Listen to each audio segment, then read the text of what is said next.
ಎಲ್ಲರಿಗೂ ನಮಸ್ಕಾರ. Welcome back to my channel Deepak Koshi food recipes and blogs. ನಾನು ನಿಮ್ಮ ಪ್ರೀತಿಯ ಭವ್ಯ. ಎಲ್ಲರೂ ಹೇಗಿದ್ದೀರಾ? ಎಲ್ಲರೂ ಚೆನ್ನಾಗಿದ್ದೀರಾ ಅಂತ ಅಂದ್ಕೊಳ್ತಾ ಇದ್ದೀನಿ. ನಾನು ಕೂಡ ತುಂಬಾ ಚೆನ್ನಾಗಿದ್ದೀನಿ. ಇವತ್ತಿನ ಒಂದು ವಿಡಿಯೋನ ನಾನು ಬೆಳಗ್ಗೆಯಿಂದನೇ ಶುರು ಮಾಡ್ತಾ ಇದ್ದೀನಿ. ಇವತ್ತು ಅಮಾವಾಸ್ಯೆ ಆಗಿರೋದ್ರಿಂದ ಅಮಾವಾಸ್ಯೆ ಪೂಜೆನೂ ಕೂಡ ಮಾಡ್ತಾ ಇದ್ದೀನಿ.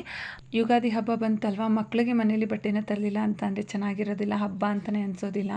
ಸೊ ಅವಳಿಗೆ ಬಟ್ಟೆನ ತೊಗೊಂಡು ಇನ್ನೂ ಅವಳ ಕಾಲು ಚೈನು ಕಪ್ಪಾಗಿತ್ತು, ಅವಳಿಗೆ ಕಾಲು ಚೈನು ಕೂಡ ತೊಗೊಳ್ಳೋಣ ಅಂತ ಹೋಗ್ತಾ ಇದ್ದೀನಿ. ಸೊ ನೋಡೋಣ ಬನ್ನಿ ಏನಾಯಿತು ಹೇಗಾಯಿತು ಅಂತ ಹೇಳಿಬಿಟ್ಟು. ಇನ್ನು ಇವತ್ತು ಬಿಡಿಸ್ತಿರೋಂಥ ರಂಗೋಲಿ 7ರಿಂದ 1 ಸೈಡ್ ಮಾತ್ರ 7ರಿಂದ 1 ಚುಕ್ಕಿನ ಇಟ್ಕೋಬೇಕು, ಇನ್ನೊಂದು ಸೈಡ್ ಮಾತ್ರ 1 ಲೈನ್ 5 ಚುಕ್ಕಿನ ಇಟ್ಕೋಬೇಕಾಗುತ್ತೆ. ಸ್ವಲ್ಪ ಡಿಫ್ರೆಂಟ್ ಆಗಿದೆ, ನೋಡೋದಕ್ಕೆಲ್ಲ ತುಂಬಾ ಚೆನ್ನಾಗಿ ಕಾಣಿಸುತ್ತೆ. ಹೇಗಿದೆ ಅಂತ ಕಮೆಂಟ್ ಸೆಕ್ಷನಲ್ಲಿ ಕಮೆಂಟ್ನ ಮಾಡಿ. ಇನ್ನು 2 ದಿನದಿಂದ ಮನೆಯೆಲ್ಲ ಕ್ಲೀನ್ ಮಾಡಿ ತುಂಬಾ ಸುಸ್ತು ಅಂತ ಅನ್ನಿಸ್ತಾ ಇತ್ತು. ಸೊ ಹಾಗಾಗಿ ಸ್ವಲ್ಪ ಇವತ್ತು ಲೇಟಾಗಿಯೇ ಎದ್ದೆ. ಲೇಟು ಅಂತಂದರೆ ಒಂದು 6:30 6:45ಗೆಲ್ಲ ಎದ್ದೆ. ಇನ್ನು ಇವತ್ತು ಅಮಾವಾಸ್ಯೆ ಆಗಿರೋದ್ರಿಂದ ಬಾಗಿಲು ಪೂಜೆ ಮಾಡಬೇಕು. ಇನ್ನು ಅಮಾವಾಸ್ಯೆ ಪೂಜೆನ ಒಬ್ಬೊಬ್ಬರು ಒಂದೊಂದು ರೀತಿ ಮಾಡ್ತಾರೆ. ಸೊ ನಾವು ಮಾಡೋದು ಸಿಂಪಲ್ಲಾಗಿ ಈ ರೀತಿ ಮಾಡ್ತೀವಿ. ಒಂದು ಗಣಪತಿನ ಮಾಡಿಟ್ಕೊಂಡು ಅದಕ್ಕೆ ತುಂಬೆ ಹೂಗರ್ಕೆನ ಮುಡಿಸಿ, ಒಂದು ನಿಂಬೆಹಣ್ಣನ್ನು ಬಾಗಿಲಿಗೆ ನೀಳಿಸಿ, ಹಾಗೆಯೇ ತೆಂಗಿನಕಾಯಿನ ನೀಳಿಸಿ ಹೊಡೆದು ಮತ್ತು ನಿಂಬೆಹಣ್ಣ ಕುಯ್ದಿಟ್ಟು ಪೂಜೆನ ಮಾಡ್ತೀವಿ. ಈ ಅಮಾವಾಸ್ಯೆ ದಿನ ಈ ರೀತಿ ಮಾಡೋದ್ರಿಂದ ಯಾವುದಾದ್ರೂ ಕೆಟ್ಟ ದೃಷ್ಟಿಗಳು ನಮ್ಮನೆ ಮೇಲೆ ನಮ್ಗಳ ಮೇಲೆ ಬಿದ್ದಿದ್ರೆ ಅದು ಹೋಗುತ್ತೆ ಅನ್ನೋ ಒಂದು ನಂಬಿಕೆ ಇದೆ. ಸೊ ಆವಾಗಲಿಂದನೂ ಕೂಡ ಮಾಡ್ಕೊಂಬಂದಿದ್ದಾರೆ, ಇವಾಗ್ಲೂ ಕೂಡ ಮಾಡ್ತಾ ಇದ್ದೀವಿ, ಮುಂದೆನೂ ಕೂಡ ಮಾಡ್ತಾರೆ. ಇನ್ನೂ ಪೂಜೆ ಮಾಡಿ ಆಗಿರಲಿಲ್ಲ, ಆಗ್ಲೇ ಎದ್ದು ಕೂತ್ಕೊಂಡು ಪೂಜೆ ಮಾಡೋದನ್ನೆಲ್ಲ ನೋಡ್ತಾ ಇದ್ಲು. ಸೊ ಅವಳ ಕೈಲೂ ಕೂಡ ಪೂಜೆ ಎಲ್ಲ ಮಾಡಿಸ್ದೆ. ಇನ್ನು ಪೂಜೆ ಎಲ್ಲ ಮುಗಿಸ್ಕೊಂಡು ಬಂದ್ವಿ. ಇನ್ನು ಬೆಳಗಿನ ತಿಂಡಿಗೆ ಉಪ್ಪಿಟ್ಟನ್ನ ಮಾಡ್ತಾಯಿದ್ದೀನಿ. ಮಧ್ಯಾಹ್ನ ಊಟಕ್ಕೇನು ಬೇಡ ಅಂತ ಹೇಳಿದ್ರು. ಉಪ್ಪಿಟ್ಟಾದರೆ ಬಿಸಿ ಬಿಸಿಯಾಗಿ ತಿನ್ಬೋದಲ್ವಾ ಅಂತ ಹೇಳಿಬಿಟ್ಟು ಉಪ್ಪಿಟ್ಟನ್ನ ಮಾಡ್ಕೊತಾ ಇದ್ದೀನಿ. ಈ ಉಪ್ಪಿಟ್ಟನ್ನ ಮಾಡೋದು ಹೇಗೆ ಅಂತ ನನ್ನ ಈ ಒಂದು ಚಾನಲ್ನಲ್ಲಿ ಆಲ್ರೆಡಿ ಅಪ್ಲೋಡ್ ಮಾಡಿದ್ದೀನಿ. ಬೇಕಿದ್ರೆ ಡಿಸ್ಕ್ರಿಪ್ಷನಲ್ಲೂ ಕೂಡ ಯಾವೊಂದು ಲಿಂಕನ್ನು ಹಾಕಿರ್ತೀನಿ, ಬೇಕಿದ್ರೆ ಅಲ್ಲೂ ಕೂಡ ಚೆಕ್ ಮಾಡ್ಕೊಬೋದು. ಉಪ್ಪಿಟ್ಟನ್ನ ನಾನು ಜಾಸ್ತಿ ಮಾಡೋದಿಲ್ಲ, ಯಾವಾಗಲಾದರೂ ಒಂದೊಂದು ಸಲ ಅಷ್ಟೇ ಮಾಡಿದ್ರೆ ಇನ್ನು ಮಧ್ಯಾಹ್ನ ಅವರು ತಗೊಂಡೋಗೋದಿಲ್ಲ. ಹಾಗೆಯೇ ಬಿಸಿಯಲ್ಲಿ ತಿನ್ನೋದಕ್ಕೆ ಮಾತ್ರ ಅದು ಚೆನ್ನಾಗಿರುತ್ತೆ. ಹಾಗಾಗಿ ಬಿಸಿ ಬಿಸಿಯಾಗಿ ತಿನ್ನುವಂಥ ಟೈಮ್ ನಮ್ಗೆ ಯಾವಾಗ ಸಿಗುತ್ತೆ ಆ ಟೈಮಲ್ಲಿ ನಾನು ಉಪ್ಪಿಟ್ಟನ್ನ ಮಾಡ್ಕೊತೀನಿ. ಅದರಲ್ಲೂ ಹುಡಿ ಉಪ್ಪಿಟ್ಟನ್ನ ಮಾಡ್ಕೊಳ್ಳೋದಕ್ಕಿಂತ ಸ್ವಲ್ಪ ತೆಳುವಾಗಿ ಮಾಡ್ಕೊಂಡಿರೋಂಥ ಉಪ್ಪಿಟ್ಟು ಅಂತಂದರೆ ನನಗಂತೂ ತುಂಬಾ ಇಷ್ಟ. ನಾವು ಚಿಕ್ಕವರಾಗಿದ್ದಾಗ ಎಲ್ಲದನ್ನು ತಿನ್ನಬೇಕು ಅಂತ ಅನ್ನಿಸ್ತಾ ಇತ್ತು. ಬಟ್ ಏನು ನಮಗೆ ಅದು ತಿನ್ನಬೇಕು ಅಂತ ಅನ್ನಿಸ್ದಾಗ ಅದು ನಮಗೆ ಸಿಗ್ತಾ ಇರಲಿಲ್ಲ. ಇವಾಗ ಸಿಗುತ್ತೆ, ಬಟ್ ತಿನ್ನೋದಕ್ಕೆ ಆಸೆನೇ ಆಗೋದಿಲ್ಲ. ಉಪ್ಪಿಟ್ಟನ್ನ ನಾವು ಚಿಕ್ಕ ಮಕ್ಕಳಿದ್ದಾಗ ಯಾವಾಗಲೂ ಒಂದು ಸಲ ಮಾಡ್ತಾಯಿರೋ ಬಹಳ ಆಸೆಪಟ್ಟು ತಿಂತಾಯಿದ್ದು. ಇವಾಗ ರವೆ ಎನಿ ಟೈಮ್ ಮನೇಲಿರುತ್ತೆ, ಉಪ್ಪಿಟ್ಟು ಮಾಡಬೇಕು ಅಂತಲೇ ಅನಿಸೋದಿಲ್ಲ. ಯಾವಾಗಲೂ ಒಂದು ಸಲ ಮಾಡಿಕೊಂಡು ತಿಂತೀವಿ. ಅದೇನೋ ಹೇಳ್ತಾರಲ್ಲ, ಹಲ್ಲಿದ್ದವ್ರಿಗೆ ಕಡಲೆ ಇಲ್ಲ, ಕಡಲೆ ಇದ್ದವ್ರಿಗೆ ಹಲ್ಲಿಲ್ಲ ಅಂತ. ಇದ್ದಾಗ ತಿನ್ನಬೇಕು ಅಂತ ಅನಿಸೋದಿಲ್ಲ, ಇಲ್ಲದೇ ಇದ್ದಾಗಲೇ ತಿನ್ನಬೇಕು, ಇನ್ನೊಂದು ಸಲ ತಿನ್ನಬೇಕು ಅನ್ನೋ ಅಂಥ ಆಸೆ ಆಗುತ್ತೆ.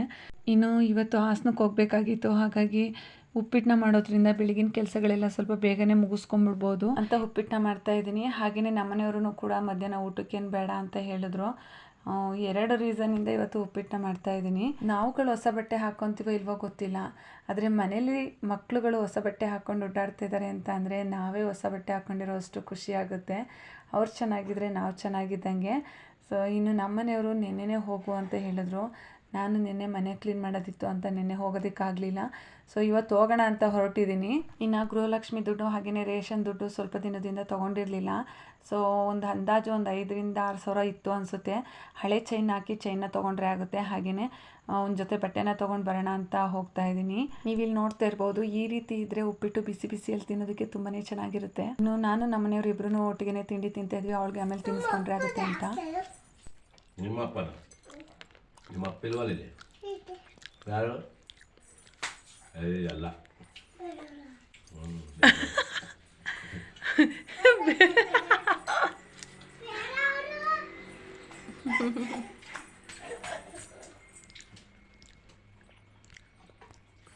ಮೆಣಸಿನ್ಕಾಯಿ ಖಾರ ನನ್ನ ಜೊತೆ ಕೇಳು ಗೊಂಬೆ, ಯಾರು ನಮ್ಮಪ್ಪ ಯಾರು ಅಂತ ಕೇಳು. ಗೊತ್ತಿಲ್ಲಪ್ಪ, ನಿಮ್ಮ ಅಮ್ಮ ಕೇಳು. ಇನ್ನೊಂದು ದಿನ ನೀವು ಬೇರೆಯವ್ರ ಪದ ಹೇಳ್ಬಾರ್ದು. ಇಷ್ಟೇಪ್ಪ ನನ್ನ ಜೊತೆ ಒಂಚೂರ ಬೈಕಲ್ಲಿ ಓಡಿಸಲ್ವ ನೀನು? ಬೈಕಾ ಮುಂದ್ಗಡೆ ಕೂರಿಸಿರೋದು ನೀವು. ಮತ್ತೆ ಹೊಡ್ಬಾ, ಆರಾಮ್ ಮಾಡುವಂತೆ ಬಾ, ಬೇಗ ಎತ್ತಿ ಬರಲಿ.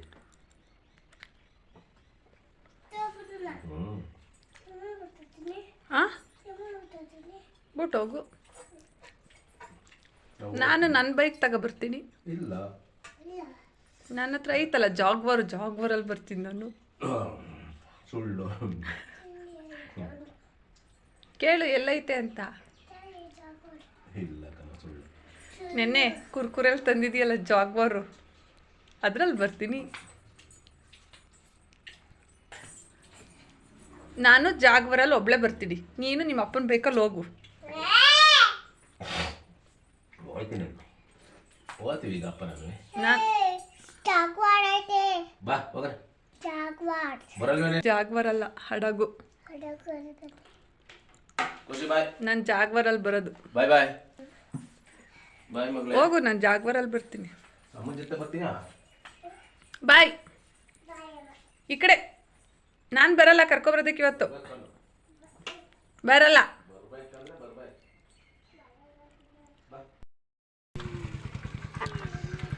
ಬುರುಡೆ ಬುರುಡೆ ಬಿಟ್ಟೋಗ್ತೈತೆ ನಿಮ್ಮ ಅಪ್ಪ ಇವತ್ತು.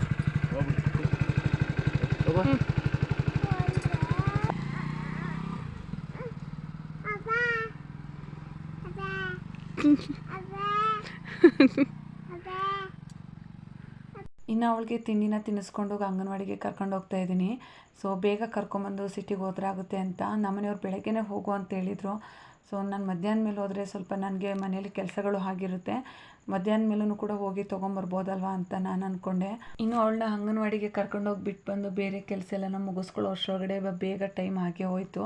ಇನ್ನು ನಾನು ರೆಡಿ ಆಗಿಬಿಟ್ಟು ಹೋಗಿ ಅವಳನ್ನ ಕರ್ಕೊಂಬಂದೆ. ಇನ್ನು ಅವಳು ಅಂಗನವಾಡಿಲಿ ಇವತ್ತು ಏನೂ ತಿಂದಿರಲಿಲ್ವಂತೆ.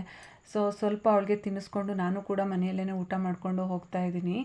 ಈ ಹಾಸನಕ್ಕೆ ಹೋಗಬೇಕು, ಅಲ್ಲಿಗೆ ಹೋಗಬೇಕು, ಇಲ್ಲಿಗೆ ಹೋಗಬೇಕು ಅಂದಾಗೆಲ್ಲ ಅನಿಸುತ್ತೆ ಇತ್ತೀಚೆಗೆ.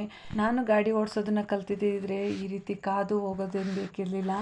ಸೊ ಒಂದೊಂದು ಟೈಮ್ ಅನಿಸುತ್ತೆ ನಮ್ಮ ಟೈಮಿಗೆ ಬಸ್ ಸಿಗೋದಿಲ್ಲ, ಆಟೋಗಳು ಸಿಗೋದಿಲ್ಲ.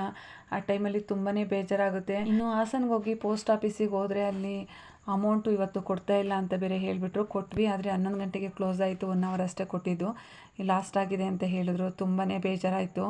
ಬಹಳ ಖುಷಿಯಿಂದ ಹೋಗಿದೆ. ನಮ್ಮ ಮಗಳಿಗೆ ಬಟ್ಟೆ ಹಾಗೆಯೇ ಚೈನ್ ತೊಗೊಳ್ಳೋಣ ಅಂತ. ಇನ್ನೂ ನನ್ನ ಹತ್ರ ಬೇರೆ ಯಾವುದೂ ದುಡ್ಡಿರಲಿಲ್ಲ, ಬಟ್ಟೆನಾದರೂ ತೊಗೊಳ್ಳೋಣ ಅಂತ. ಅಂದರೆ ನಮ್ಮ ಮನೆಯವರು ಫೋನ್ ಮಾಡಿದ್ದಕ್ಕೆ ಸರಿ ನಾಳೆ ತೊಗೊಂಡ್ರೆ ಆಗುತ್ತೆ ಅಂತ ಹೇಳಿದ್ರು. ಇನ್ನು ಪೋಸ್ಟ್ ಆಫೀಸಲ್ಲಿ ನೆಕ್ಸ್ಟ್ ಗುರುವಾರನೇ ಅಮೌಂಟ್ ಕೊಡೋದು ಅಂತ ಹೇಳಿದ್ರು. ಸೊ ಅವತ್ತೇ ತೊಗೊಂಡ್ರೆ ಆಗುತ್ತೆ ಅಂತ ಬಂದ್ವಿ. ಇದಿಷ್ಟು ಇವತ್ತಿನ ವಿಡಿಯೋ ಆಗಿತ್ತು. ಧನ್ಯವಾದಗಳು.